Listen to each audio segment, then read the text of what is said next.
Oui, shalom à tous. Aujourd'hui, je vais lire dans 1 Chronique 29, les versets 1 à 5. Alors, le roi David dit à toute l'assemblée, mon fils Salomon, le seul que Dieu ait choisi est jeune et d'un âge faible, et l'ouvrage est considérable, car ce palais n'est pas pour un homme, mais il est pour l'Éternel Dieu. J'ai mis toutes mes forces à préparer pour la maison de mon Dieu, de l'or pour ce qui doit être d'or, de l'argent pour ce qui doit être d'argent, de l'airain pour ce qui doit être d'airain, du fer pour ce qui doit être de fer et du bois pour ce qui doit être de bois, des pierres d'onyx et des pierres à enchâsser, des pierres brillantes et de diverses couleurs, toutes sortes de pierres précieuses et du marbre blanc en quantité. De plus, dans mon attachement pour la maison de mon Dieu, je donne à la maison de mon Dieu l'or et l'argent que je possède en propre, outre tout ce que j'ai préparé pour la maison du sanctuaire, 3 000 talents d'or, d'or d'Ophir, et 7 000 talents d'argent épuré pour en revêtir les parois des bâtiments, l'or pour ce qui doit être d'or et l'argent pour ce qui doit être d'argent, et pour tous les travaux qu'exécuteront les ouvriers. Qui veut encore présenter volontairement aujourd'hui des offrandes à l'Éternel? Alors, dans ce passage-là, dans ces passages, il y a plusieurs enseignements. Déjà, Dieu a choisi le fils de David, Salomon, qui est jeune d'âge et d'un âge faible, et l'ouvrage est considérable. Ça veut dire que Dieu choisit qui il veut. Il y a des gens qui disent, ah bon, si jeune, il a un aussi puissant ministère ou autant de responsabilités. Oui, mais Dieu voit les cœurs. Il voit si la personne est capable. Si Dieu a choisi, c'est qu'il en a conclu qu'il était capable, que cette personne était capable, pardon. Donc, et ça, ça a un autre enseignement encore, c'est qu'il a choisi tout ce qu'il y avait de meilleur pour la maison de Dieu. Je ne parle pas de maison de Dieu forcément matérielle, bon, il y a ça aussi, mais je parle aussi de tout ce qu'on peut lui donner comme adoration dans son sanctuaire céleste. Tout ce qu'on peut lui apporter. Donnons à Dieu ce qu'il y a de meilleur en nous, dans nos vies.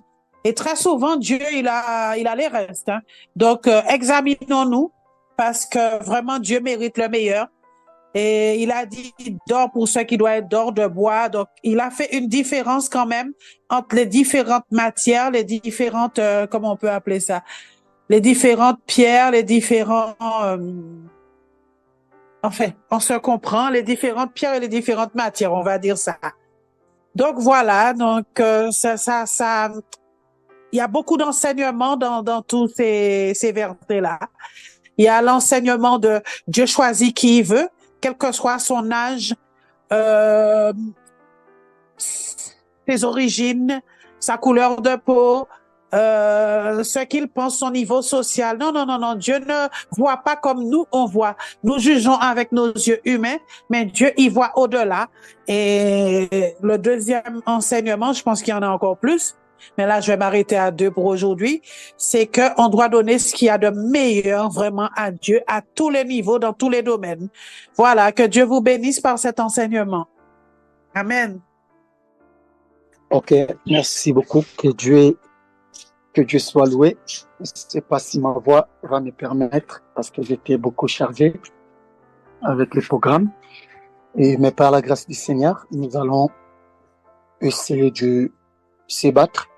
J'aimerais en discuter avec nous cet après-midi sur un sujet que j'intitule Le miracle de la multiplication. Je crois que nous connaissons très bien ces récits. Je vais lire. Nous sommes dans Matthieu chapitre 14, 13 à 21. À cette nouvelle, Jésus partit de là dans une barque pour se retirer à l'écart, dans un endroit désert. L'ayant appris, la foule sortit des villes et le suivit à pied. Quand Jésus sortit de la barque, il vit une grande foule et fut rempli de compassion pour elle. Il guérit les malades. Le soir venu, les disciples s'approchèrent de lui et lui dirent, « Cet endroit est désert et l'heure est déjà avancée.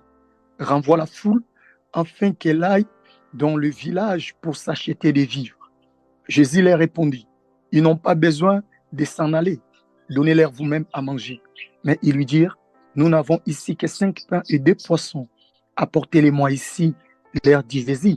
Il fit asseoir la foule sur l'herbe, prit les 5 pains et les 2 poissons, leva les yeux vers le ciel et prononça la prière de bénédiction. Puis il les rompit et le pain et les donna aux disciples, qui les distribuèrent à la foule. Tous mangèrent et firent rassasier et l'on emportant 12 paniers pleins de morceaux qui restaient. Ceux qui avaient mangé étaient environ 5000 hommes, sans compter les femmes et les enfants. Donc j'ai 4 points à partager cet après-midi.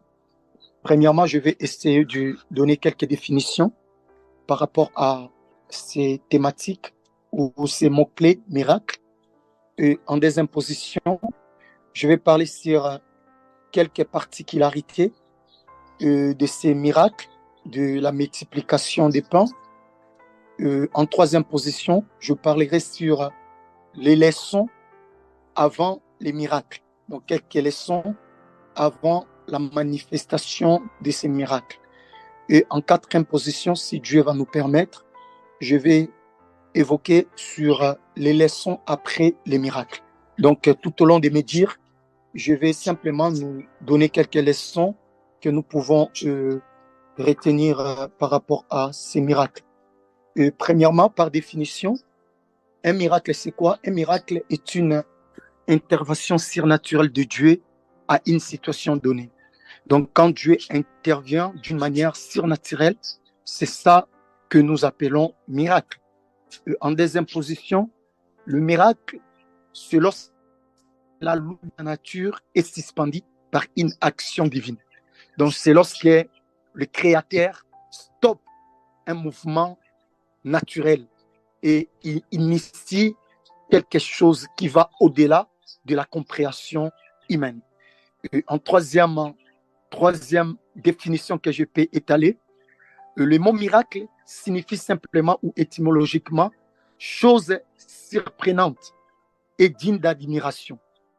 Il s'applique à un événement inaccoutumé et imprévisible, ordinairement considéré comme inexplicable.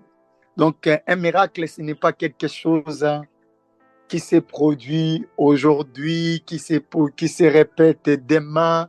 Non, c'est pas ça. Le miracle, c'est quelque chose, disons, un peu rare. Et vous allez voir, je l'ai même dit un jour à l'église, que Dieu, le Dieu que nous servons, c'est un Dieu tout-puissant. Mais Dieu ne fonctionne pas sur base des puissances, mais il fonctionne sur base des principes. Vous allez voir, même le jour de la création, c'était la puissance de Dieu qui a été manifestée. Dieu a dit que la lumière soit, la lumière fit, et tout ce qui s'est passé, Dieu le proclamait par la parole, et c'était la puissance de Dieu qui était à l'œuvre. Mais après cette création, vous allez voir que tout ce que Dieu a créé, Dieu a inséré un système de principes à l'intérieur de chaque création. Voilà pourquoi même les systèmes solaires respectent, les cosmos respectent le fonctionnement. Le soleil, quand il sort, la ligne doit entrer. La ligne, quand il ressort, le soleil doit se reposer. Même les étoiles. Donc, vous allez voir qu'il y a l'harmonie. Dieu a fait ça, c'était la puissance. Mais la suite, c'était les principes. Donc, Dieu fonctionne sur base des principes, même aussi par rapport au miracle. Donc, le miracle, c'est quelque chose qui est rare. Donc, un événement qui s'est produit. Après, ça peut prendre encore le temps, même dans la piscine de Bethesda, dans la Bible, elle dit que l'ange venait de temps en temps. Donc, ce n'était pas à chaque instant, l'ange était là en mouvement pour bouger l'eau. Non, c'était avec donc l'espace, le temps, on ignore. Peut-être que c'était à l'écart de 5 ans. On sait, parce que l'homme de 38 ans, parfois nous les condamnons, on ne sait pas combien de temps l'ange prenait pour réapparaître. Peut-être qu'il faisait 10 ans. C'est normal. S'il a 38 ans, donc on peut dire qu'il a raté 3 visitations angéliques, disons, admettons. Donc c'est ainsi aussi par rapport au miracle. Voilà ce que je peux donner maintenant comme particularité et par rapport à ces miracles, premièrement, c'est que je dirais que ce, les miracles, c'est les seuls miracles mentionnés dans tout l'évangile. Vous allez voir dans les 4 évangiles, Matthieu, Marc, Luc ainsi que Jean, et ils mentionnent ce miracle. C'est le seul miracle. Et je sais que chaque apôtre ou chaque évangéliste a essayé de nous relater la vie de Jésus mais ce miracle a été mentionné dans tout l'évangile. Donc, c'est le seul miracle. Vous allez voir dans Matthieu 14, 13 à 21, on parle de ça. Dans Marc chapitre 6, 21 à 44, on parle de ça. Dans Luc chapitre 9, 17 à 10 à 17, on parle de ça. Dans Jean chapitre 6, du verset 1er au verset 15, on parle aussi de ça. Mais lorsque vous allez lire l'évangile de Jean, Jean n'utilise pas l'expression miracle, mais Jean appelle ça signe. Donc, voilà, c'est l'expression que l'évangile de Jean utilise beaucoup lorsqu'il essaye de parler de cette manifestation que nous appelons le miracle. Donc, voilà un peu ce que je pourrais dire par rapport à cela. Donc, c'est aussi un miracle, toujours par rapport aux particularités, qui revient à des reprises dans les évangiles. Vous allez voir, Jésus a multiplié pour la première fois les pains. Il a fait nourrir 5000 personnes, sans compter des enfants et des femmes. Et à deuxième reprise, il avait encore multiplié les pains. Je crois que cette fois-là, c'était 4000 personnes qui étaient nourries. Si je ne me trompe pas, si j'ai une très bonne mémoire, c'est ça. Donc, c'est un miracle qui a été reproduit à des reprises. C'est parmi quelques parties. Il y en a beaucoup, mais je peux m'arrêter par là. Alors, essayons maintenant de voir quelques leçons que nous pouvons tirer par rapport à avant les miracles. La première des choses que nous pouvons garder est que, parce que ce sont des clés qui peuvent nous permettre ou de provoquer un miracle aussi de Dieu dans notre vie. La première des choses que chacun de nous est censé garder est que il faut savoir confier à Jésus le minimum qu'on a ou le minimum que nous possédons. Et si nous voulons vivre le miracle de Dieu dans notre vie. Vous allez voir Jésus avec les disciples. Lorsque les disciples ont remarqué que le temps était avancé, Jésus devait libérer la foule pour aller trouver à manger dans les villes qui étaient si proches. La Bible dit quoi? Jésus, après toute cette discussion, les disciples, ils avaient au moins 5 pains et 2 poissons. Et c'est les 5 pains et les 2 poissons que les disciples ont confiés à Jésus. C'est sur base de ça que Jésus-Christ a produit le miracle et la suite des choses. Qu'est-ce que j'aimerais insister là-dessus? Que Dieu, parfois, il fonctionne dans les systèmes de ce qu'on a. Bien, mais si nous voulons vivre ce que nous désirons. Donc, vous allez les remarquer dans chaque épisode des miracles. Depuis l'ancienne alliance, même lorsque vous traversez la nouvelle alliance, vous allez voir que Dieu passait souvent par ce que les gens-là possédaient en eux pour manifester ce que ces gens-là recherchaient en eux. Donc, c'est-à-dire que, je vais vous donner quelques exemples pratiques. Même lorsque je nous ramène dans l'histoire de la résurrection de ces ossements desséchés que Dieu avait transporté son prophète Ézéchiel, vous allez voir que ce miracle ne s'est pas produit en vain. Le miracle a été produit parce que le prophète, il avait autour de lui quand même quelque chose. On appelle ça quand même quelque chose parce que c'était les os qui étaient desséchés, les ossements bien aimés qui étaient desséchés. Donc, aux yeux des hommes, ça peut représenter rien. Mais dans le planning ou dans le fonctionnement de Dieu, lorsque l'homme garde encore quelque chose en lui, bien, mais c'est déjà tout pour vivre la gloire de Dieu. Et lorsque je parle de ces quelque chose, ça peut être simplement une petite foi que tu as en toi, que tu as que ça, bien aimé, comme le reste que tu as. Ça peut être, bien aimé, l'espérance qui te reste. Donc tu as, bien aimé, un espoir, bien aimé, malgré que tu as tout perdu, mais tu as quand même l'espoir en toi. Ça peut être, bien aimé, petite courte prière qui te reste en toi. Bien, mais ça peut être cette vie de sainteté que tu gardes en toi. C'est déjà, bien aimé, le reste, parce que c'est sur base du reste que Dieu produit les surnaturels. Lorsque Dieu a commencé à dialoguer avec son prophète, il a posé la question au prophète, qu'est-ce que tu vois? Il remarquait les ossements desséchés qui étaient là, envahis.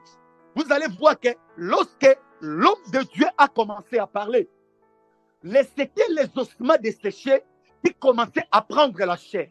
C'est-à-dire que les restes qui étaient restés, Dieu, lorsqu'il voulait produire les miracles, le Seigneur est passé par les restes qui restaient pour manifester une manifestation surnaturelle, bien aimée, dans la suite de l'histoire.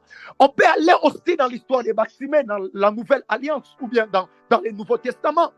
Lorsque nous les voyons, vous allez voir que Bartimée avait tout perdu. Il s'est retrouvé même mendiant.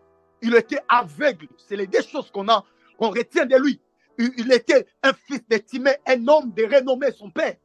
Mais Bartimée s'est retrouvé dans un moment de sa vie où il avait tout perdu.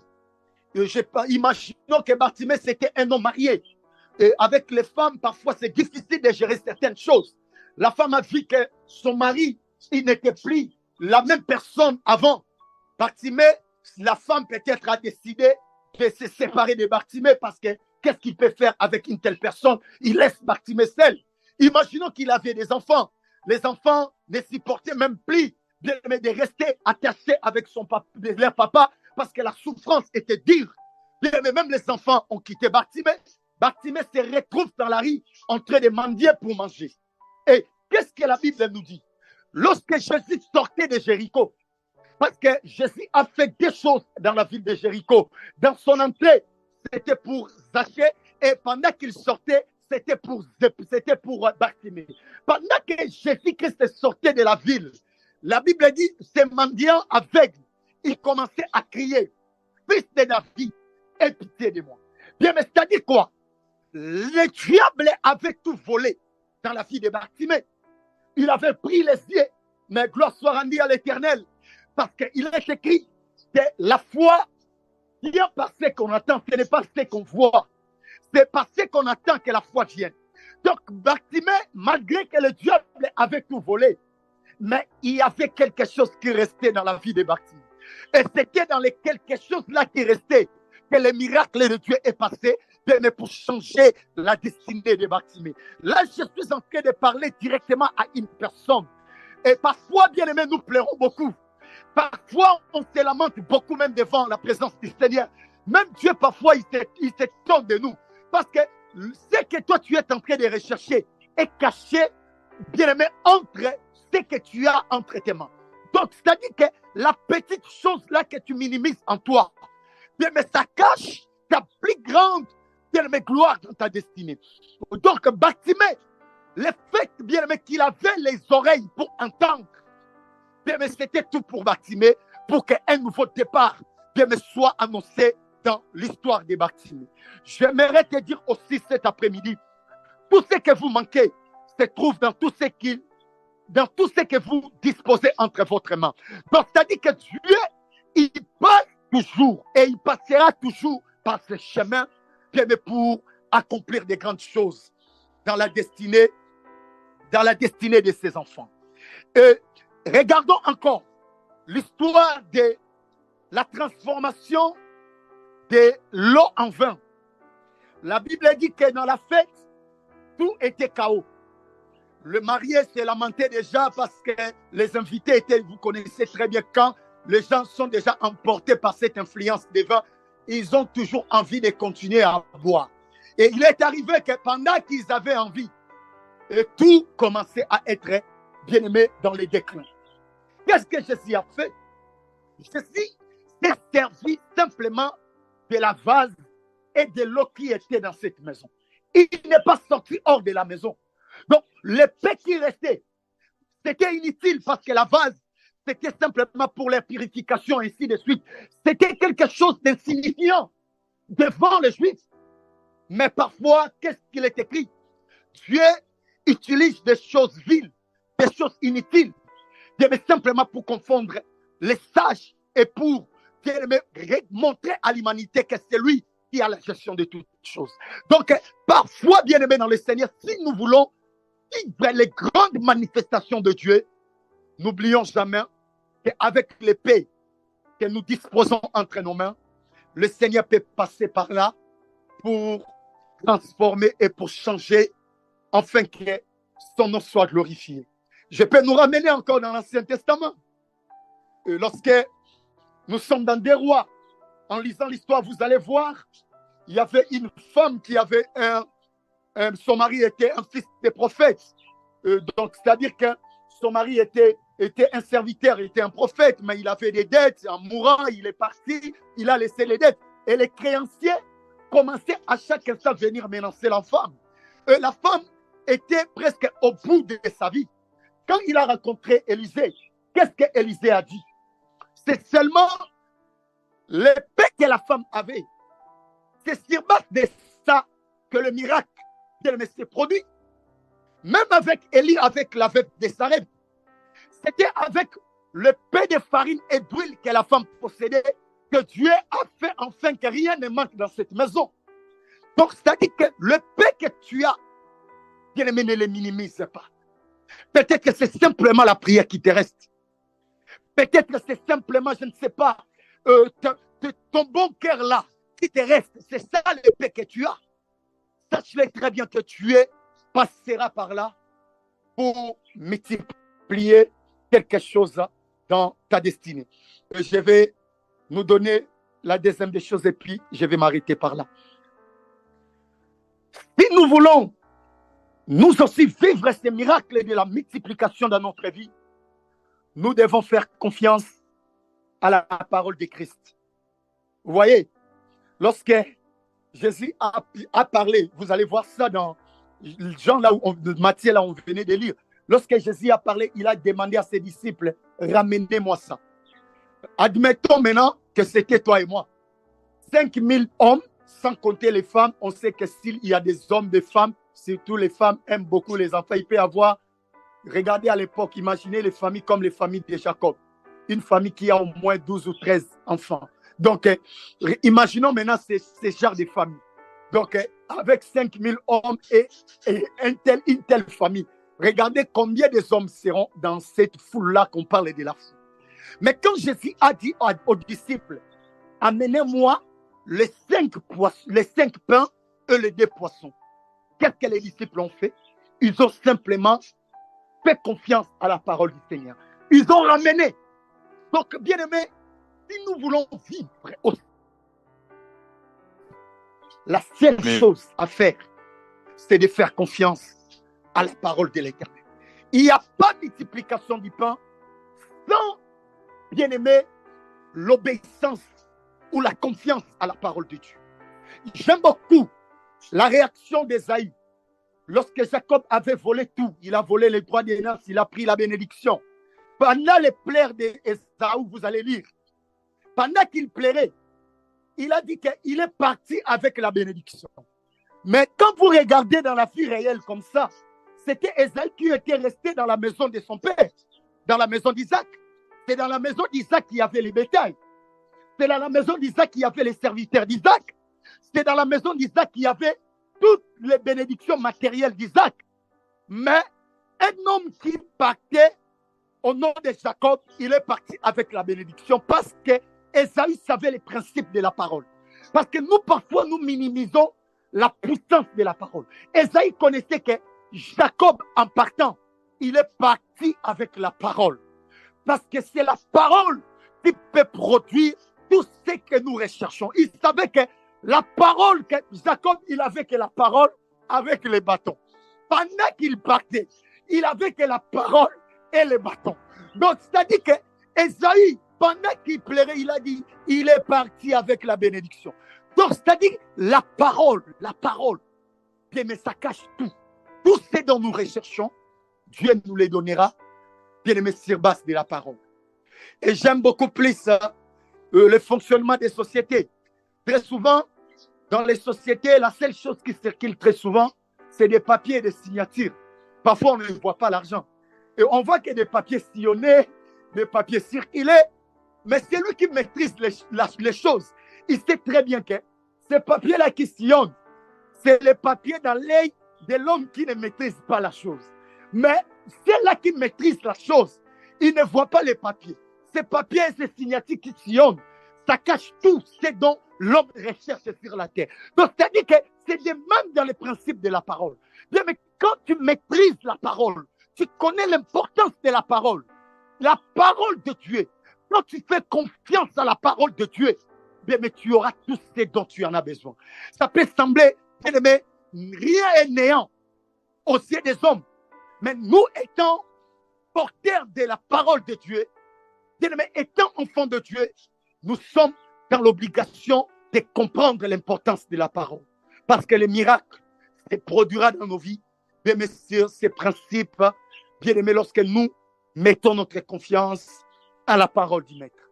Et si cet après-midi, Jésus te disait, viens avec le paix que tu as, est-ce que tu peux faire confiance à Jésus? Il est capable de réaliser aussi la multiplication dans chaque domaine de ta destinée. Mais avant de le faire, nous sommes dans l'obligation de faire confiance à sa parole. Il y a beaucoup de points que je pourrais. Laisse que mon Dieu nous bénisse et qu'il bénisse aussi sa parole. Je m'arrête par là pour cet après-midi. Merci beaucoup.